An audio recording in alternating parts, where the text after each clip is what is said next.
دوسری بات، اب ہم تھوڑا تقوی کے اوپر بات کرتے ہیں کہ دیکھیں جب یہ اللہ کے ڈر یا تقوی، اب تو آپ کو اچھی طرح تقوی کی ڈیفینیشن سمجھ آ گئی ہوگی نا، اتنی دفعہ ہم نے اس پر بات کی ہے، تو میں اب وہ ٹرم ہی استعمال کروں گی تقوی کی، کہ تقوی اور اللہ کا ڈر جو ہے، تو ہم بعض دفعہ ہمارے ایک عام طور پہ لوگوں کا ایک مائنڈ سیٹ یہ کہ وہ یہ سمجھتے ہیں کہ یہ صفت کسی پیغمبر کی ہے یا کوئی بہت بڑے اللہ والا کی پرسن کی ہے نا، جیسے اللہ والے نہیں ہوتے ان کی ہے، اور ہم جیسے انسان، عام انسان، ہم اپنے اندر یہ تقوی کی صفت پیدا نہیں کر سکتے. It is but impossible. تو یہ جو سوچ ہے یہ لا علمی کے اوپر محیط ہے، یہ غلط سوچ ہے. اور ابھی میں کچھ مثالیں دے کے آپ کو بتاتی ہوں کہ ایک عام آدمی، آپ اور مجھ جیسا آدمی اپنے اندر تقوی کی روش کو پیدا کر سکتا ہے. مثال کے طور پہ میں کچھ اگزامپل دیتی ہوں جس سے آپ بات سمجھیں گے. جیسے مثال کے طور پہ آپ دیکھیں ایگزامز ہیں، ہم سب نے ایگزامز بھی دیے ہیں اپنے اسکول کالج کے زمانے میں، اور کچھ آپ تو ماشاءاللہ ینگ بچیاں یہاں بیٹھی ہیں جو کہ پڑھ رہی ہیں.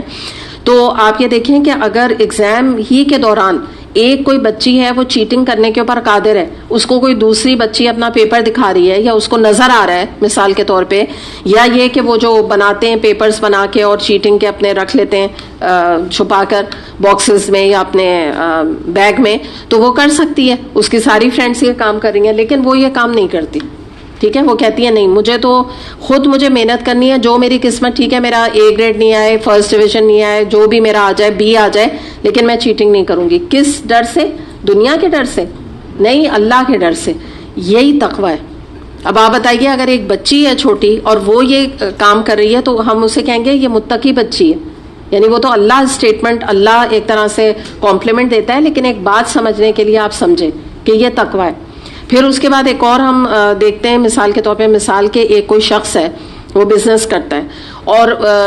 یا جاب کرتا ہے، چلیں جاب کی مثال لیتے ہیں، تو اس میں جو ہے وہ کسی بات کے اوپر کوئی اس سے غلطی ہو گئی دوران جاب. اب اس میں وہ اس وقت جو ہے جھوٹ بولنے پر قادر ہے کہ وہ جھوٹ بول دے اور باس کو کہہ دے کہ میں نے تو کیا ہی نہیں، یہ میری غلطی نہیں ہے، فلاں کی غلطی ہے. وہ باس کہے ٹھیک ہے درگزر کر دے، لیکن وہ سچ بولتا ہے، اور جب سچ بولتا ہے تو اس کے ریپرکشن آگے کیا آتے ہیں، وہ نقصان اٹھاتا ہے، اور وہ جو باس ہے وہ تو اس کو نوکری سے نکال دیتا ہے. تو دنیاوی تو نقصان ہوا نا اس کا، لیکن جو کام اس نے یہ کیا ہے یہ کیا ہے؟ تقوی ہے، یہ متقی ہونے کی علامت ہے. ٹھیک. پھر ایک اور مثال آپ دیکھیں، ایک لڑکا اور لڑکی ہیں، اس میں کوئی لڑکا جو ہے وہ لڑکی کو آگے کوئی آفر کرتا ہے، کوئی ڈیٹنگ کی آفر کرتا ہے، کوئی بات چیت کی، فون پہ بات چیت کی آفر کرتا ہے.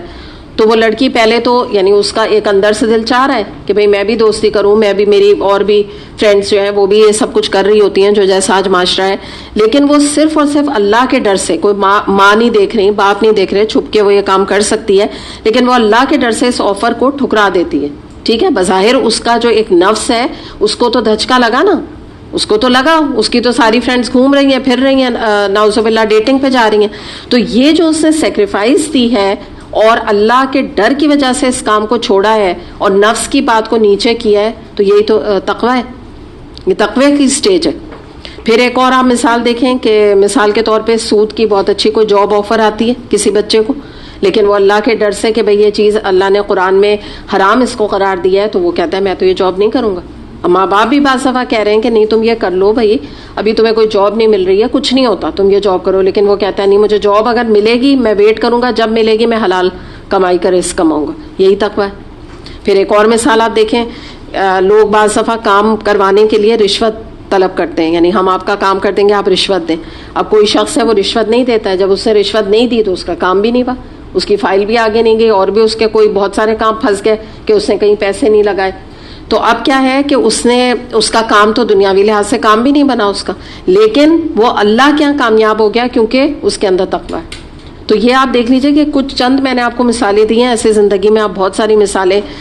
دیکھ کے اندازہ لگا سکتے ہیں